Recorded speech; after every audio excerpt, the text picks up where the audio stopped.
This video is brought to you from one agency far north. If you're looking for a private native bush block with phenomenal harbour views, this property offers that and so much more. With 7.3 acres overlooking the Whangaroa Harbour, marina and sports fishing club.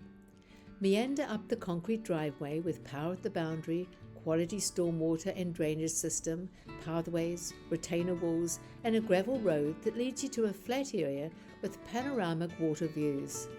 A 3-bay shed with a concrete floor, a water tank and easy access down to a flat building site that overlooks the harbour and beyond. 26,000 native trees and shrubs have been planted throughout the property, and established tracks and pathways meander through the bush, exposing elevated water views where you can sit on a park bench, listen to the wildlife and enjoy an eagle's view of one of the most beautiful locations in the far north.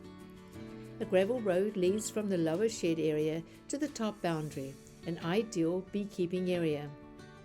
This 2.9 hectare property is truly a one of a kind, with the infrastructure already in place for you to build your dream home. Recently approved resource consent allows for 3 separate titles to be developed within a 5-year period, or you can simply enjoy the property being sold as one title in all its present beauty. Whangaroa Harbour, the marlin capital of New Zealand in the winterless far north, truly a boat lover's dream location. To view, contact me, Leonie, one agency far north.